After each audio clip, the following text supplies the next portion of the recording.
Hello everybody, welcome back to another video. Tisha Mirage Track, and I hope you're having a very good morning so far. I am too. In this video, I'm going to be releasing my first hurricane season 2024 outlook. What kind of hurricane season we going to have, and I'm very excited to do this because it's my first time doing this, and I meant to get this video out yesterday, but this was supposed to been released on April 1st, but we had 2 days of severe weather, so I didn't have time to do this, but now I do. So I hope you like this. I hope you'll have some fun. What kind of hurricane season we're going to have, because we are fixing to be in a very active hurricane season coming. It's going to be very active. At least 25 named storms at least. So please stay tuned. So if I do get a little bit hyped, guys, please ignore that. I'm not here to scare y'all, none of that, but some of these are very concerned. Some of these outlooks are very concerned. So please don't get too scared when I start hyping stuff up, because sometimes I will. Some of the stuff I will kind of have to hype up because this is very concerned. This could be the worst hurricane season on record, and the factors are there is why this season is gonna be very bad. So let's get right into the video. Let's don't waste no time. But before I get into that, if you like these videos I be doing on my channel, please hit that like button, subscribe, and let's get right into the video. So now we're gonna look at this first. So before I get into my slides, first of all, we're gonna look at our first factor, our ENSO. The reason why this matters the most is because during the El Nino, like we in right now, like we was in last hurricane season, during the El Nino, there's less hurricanes in the Atlantic, because during the El Nino means more wind chill in the tropical Atlantic that kills hurricanes. Hurricanes cannot have wind chill. There can't be no wind chill when you're trying to have a tropical to storm to develop. You don't need no wind chill. You don't need no wind chill, no dry air. Conditions needs to be favorable. You need a lot of moisture, no wind chill. We had that last year, but think about last year. Last year was a very active season. Why? Not because of El Nino. I mean, why would it be? But thing is, the sea surface temperatures were so warm last year that El Nino really didn't affect much of the hurricane season. So that kept our hurricane season last year above average. But imagine if we switch the ball. Instead of having an El Nino and in very warm waters, how about a La Nina? Because understand, what is La Nina? Well, La Nina means cooler waters in the equatorial Pacific waters. During a La Nina, there's less vertical wind chill in the tropical Atlantic, means more hurricanes in the Atlantic during La Nina years. That's what we fix to be going on. That's what we fix to be heading towards this year. But in the same time, the waters in the Atlantic right now are still very, very warm, if not warmer than last year. The waters right now in the Atlantic is warmer than last year already. So that means the waters could be warmer this year. And with a transition in La Nina, that's very, very concerning. So that's why there's been a lot of hype on the internet about this hurricane season being very bad, if not hyperactive. So by the time we get in towards April, which we pretty much in now, let's put my climate prediction side on. Look at this. We are expected to be in a neutral phase sometimes this month. By the time we get in towards the first start of the hurricane season, we are expected to be in our first start into our La Nina. Look at this. There's a 65% chance of being in La Nina by June. July, there's a 75% chance. By the time we get in towards our peak hurricane season months, August, September, we have anywhere from an 80 to 85 chance of being a full-blown La Nina right in the peak of hurricane season. Yes, that's very concerning. So looking at the climate models show the same thing. We are expected to start dipping down back towards a La Nina sometimes this summer, if not June. Then by the time we get in towards August, September, we could be in a strong La Nina, 2 Celsius degrees below average in the equatorial Pacific waters. In the be more Pacific, you can look right here. Here's August, September, October. I pick a hurricane season months, and look at that, boy. That's a decent size La Nina, decent strong La Nina right there. And it does get stronger as we go towards the fall months of this year. So yes. So now, what is it looking like right now in the ENSO? So you can see, if I show you this is 2 days delayed, but still you can already see La Nina already starting to develop. And I forgot to pull up my pen. Let me pull up my pen real quick,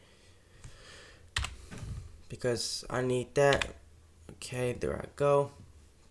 I'm gonna get my pen pulled up.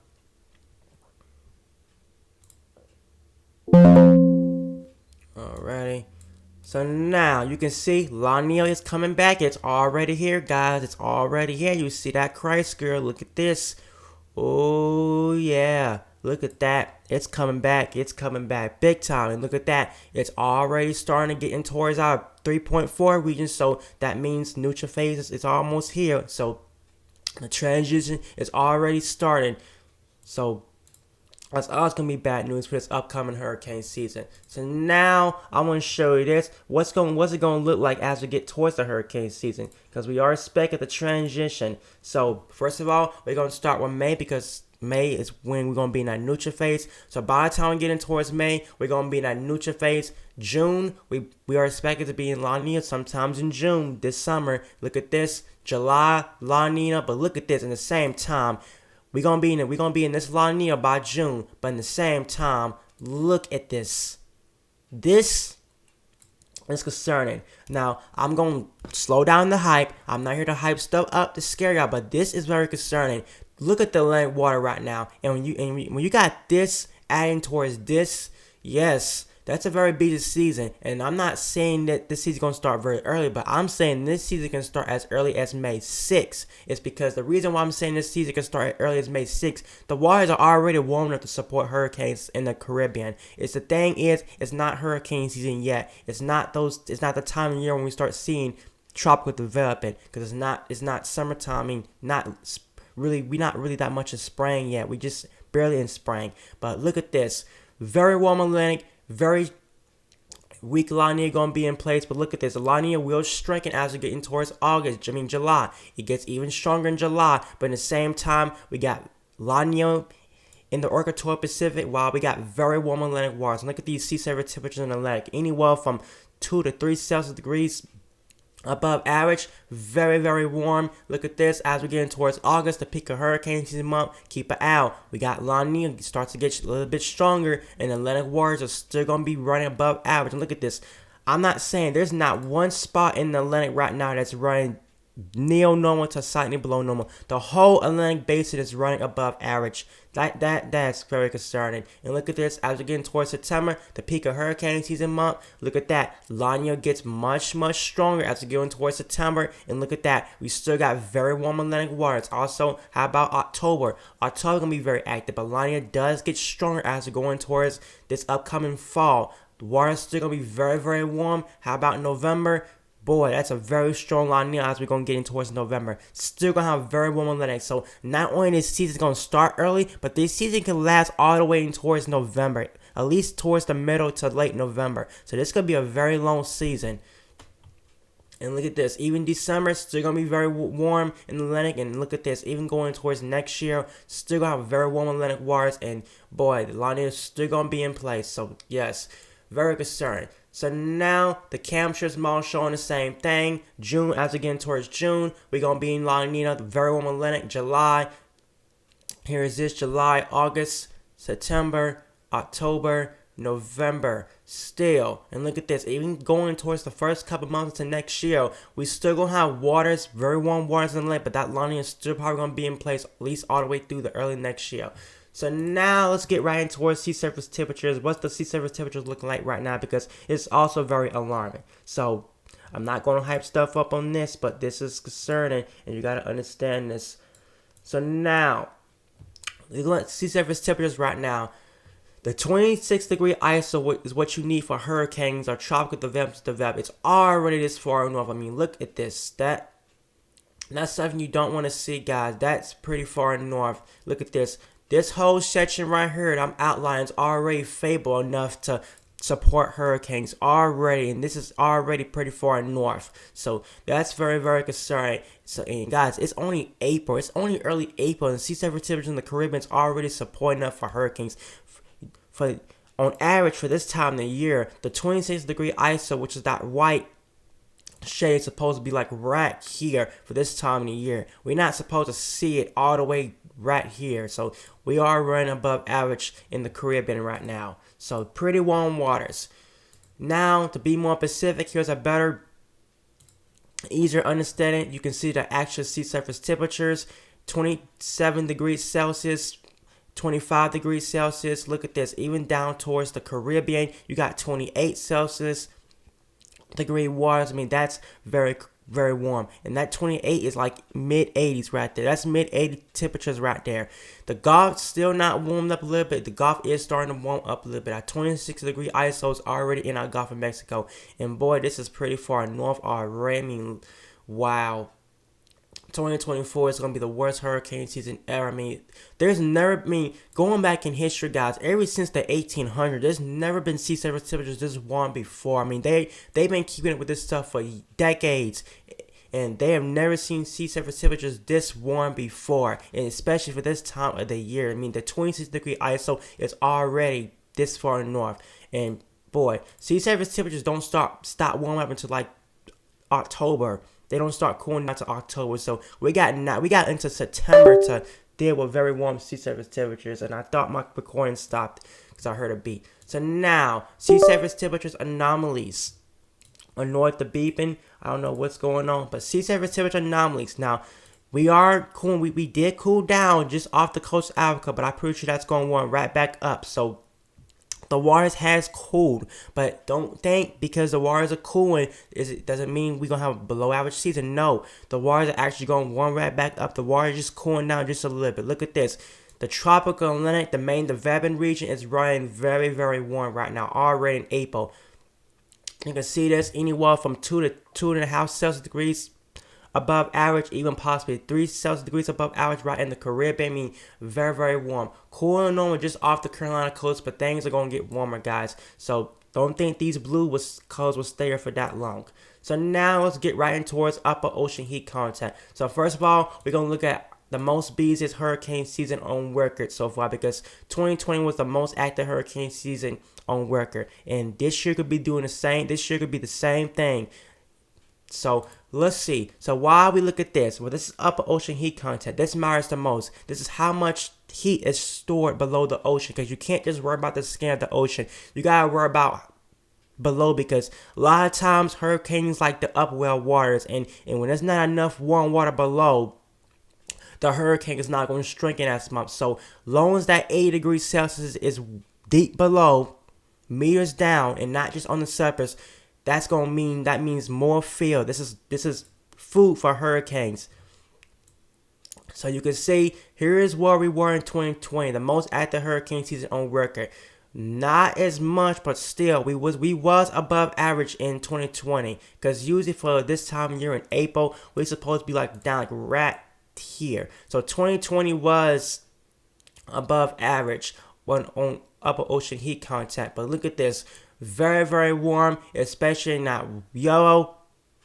Very, very warm. So now, here's when the hype gets up, guys. Now, I'm not here to hype stuff up, but this is very concerning. I mean, very concerning. So please get ready. Let's count to 3. 1, 2, 3. Look at that. I mean, it can't get no worse than this. And what's so concerning, this is what you typically see in June. This is June standards right here. This is concerning. Look how far north that upper ocean heat contact is. I mean, boy, it's already hurricane season in the Caribbean. I mean, if just a matter of time, we just need one more month to go. It's already hurricane season right now. I mean, I'm not saying it's not. I mean, it's not hurricane season, but you might as well say it's hurricane season, because boy, it's like the ocean is ready to go. I mean, boy, there's already upper ocean heat contact this far north for this time here, and it's only April. Just imagine what it's going to look like as we get towards June, July. It's going to be very active. I mean, even getting towards the Gulf, I mean, boy, and not only how far north it is, look how much of it. I mean, boy, it's already favorable down here, boy, like that. Wow, that's pretty.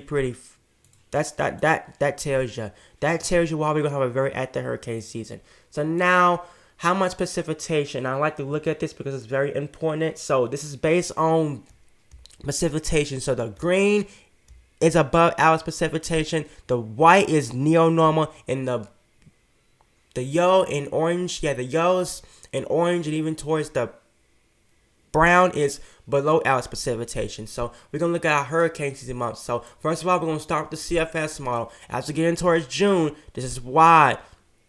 So you can see The CFS model is showing that we're going to have well above average precipitation right in the main developing region already. And that already shows it because the waters, it's already very, very warm in the tropical Atlantic. And look at this, just off the coast of Africa. I mean, look how many above average precipitation we're going to have in June. So that really shows it. And this because you see above average precipitation doesn't mean you're always going to have a tropical storm. This means that the Atlantic is going to be very active. That means there's going to be a lot of tropical activity taking place in the Atlantic because we're going to see a lot of above average precipitation. As we get in towards July, look at this. July is going to be very, very active. Look at this. Look how much precipitation. There's going to be a lot of African waves coming off the coast of Africa in July. And look at this. Majority of them is going right in towards the Caribbean, then in towards the Gulf. So it's going to be a pretty wet July for a lot of people if you live in parts of the U.S. And look at this. Very, very above average precipitation in the Caribbean, the Gulf. How about we get in towards August? August is going to be very active. Look at this. A lot of precipitation in the Atlantic. Main developing region gonna be wetter than normal. The Gulf of Mexico gonna be wetter than normal. There's gonna be a lot of hurricanes in in August. September, the peak of hurricane season month. Now, the one thing that the CFS is kind of off. It's better to lose the chemtrails model. The CFS is showing a lot of precipitation, but not as much towards the Gulf of Mexico. Now, when we look at the CFS model, the chemtrails model is showing a different thing. So first of all, starting with June shows a lot of precipitation going towards off the coast of Africa, moving towards our Caribbean, then our Gulf in June and July. August, doing the same thing. September. But look at this. Look at the difference. The CFS is not showing as much as precipitation around the U.S. coast, but look at the cam ships showing a whole different thing. So I agree with the CFS and the cam ships. A lot of storm track skies going towards the U.S., so that's very concerning. And I will show my hot spots in a minute. But look at this. October is going to be very busy in the Caribbean, and so is November. Even possibly as far as December, going to be pretty active too. So now let's get right in towards Now let's get towards my prediction. What I'm expecting this upcoming hurricane season. So now, what can I lose to show this? We can lose the whole screen. So now we're going to lose this, and this is not going to work. Okay, I'll lose my client prediction center slide. So now we're going to look, first of all, before I get into my numbers, first of all, we're going to look at the Caldwell State University, what they're predicting, what kind of storm, how many named storms they're predicting. So Caldwell State University is predicting for this upcoming hurricane season, 23 named storms, 11 that which become hurricanes, and 5 that could become major hurricanes, Cat 3 or higher. Now, my forecast, what I'm expecting this hurricane season, and yes, I hype this up pretty good because I'm going up, guys. I can't get no hype in this, but I'm hyping this stuff up because the thing is, you gotta understand, this is stuff that we've never seen before. We've never seen Atlantic. Dealing in Atlantic waters, you don't always have to have La Nina to have a very active hurricane season. Neutral phase and not sometimes weak El Niño can give us active hurricane season. When you got very warm sea surface temperatures, El Niño is not even going to really matter. As long as those sea surface temperatures are very, very record breaking, El Niño doesn't even matter. You can still have above average hurricane season even during El Niño. But because we're not going to be in El Niño this upcoming hurricane season, and we're going to be in the opposite, which is La Nina, and those Atlantic is going to be in the waters in the Atlantic, it's going to be just as warm as it was last year, if not warmer this year. I'm hyping this up. I'm going in line with 2020. 30 named storms that we had in 2020, 13 that which becomes hurricanes, and 8 that will become major hurricanes, Cat 3 or higher. So I hype this up. I'm going for a hyper after hurricane season. It's all the proof is there. Now, landfalls. Y'all know how many hurricanes we're gonna have. Y'all been knowing how active this hurricane season is gonna be, but how many landfalls we're gonna have. So first of all, here's my hot spots. So here's my prediction. What's the chance of a hurricane landfall? So the reason why I'm expecting for this upcoming hurricane season, this is going to be a still impound for this upcoming hurricane season. I'm expecting for this Bermuda high to be in place for the majority of this hurricane season, at least for August, September, and October. So I'm expecting the Bermuda high to be in place right now. So I'm expecting a lot of tropical waves to move westward towards our Caribbean, then towards our Gulf, and maybe towards the Bahamas. So the Yall means you have a possible chance. You may or may not see a storm this year. If you're in that yellow, if you're in that orange, you have a chance of seeing at least a hurricane, at least one named storm. The chance is still low in the orange, but once you get in towards the red means you have a likely chance. I mean, you have a likely chance of seeing a named storm, a tropical landfall this year. That means the chance of y'all not seeing no landfalls is zero. So that means you're gonna see at least a hurricane landfall this year. And the purple means you are very likely to see a tropical landfall this year. The chance is not low. You are likely. You're going to see a hurricane landfall this year. If you are not purple. So west coast of Florida, that includes you. The east coast of Florida, that kind of includes you. South Florida, the Keys, that includes you. So please be on the lookout. Now this is my hotspot landfall. Now we're going to look at them because they also have a hotspot too. So here's their hotspot. They are more accurate than me. So here's what they're expecting. Like I'm expecting the Gulf Coast going to be very, very, I think y'all gonna see some landfalls this year, especially the west coast of Florida, the Keys, South Florida, and even the Carolinas. They need to be looking out for this upcoming hurricane season 2. You are predicted to see some named storm this year. So show you this again, and that's also the Gulf Coast. I'm putting y'all in red. Y'all are likely to see a named storm this year. So now that's gonna wrap it up for my upcoming hurricane season forecast. If you like this video I did on my channel, please hit that like button, subscribe, and don't forget, because I do have another video coming out today, because we got more days of severe weather again. Yes, again, we have another active period coming up again. So stay tuned for my next video that's coming out later today. So now I'll see you on my next video. Peace, and also bye.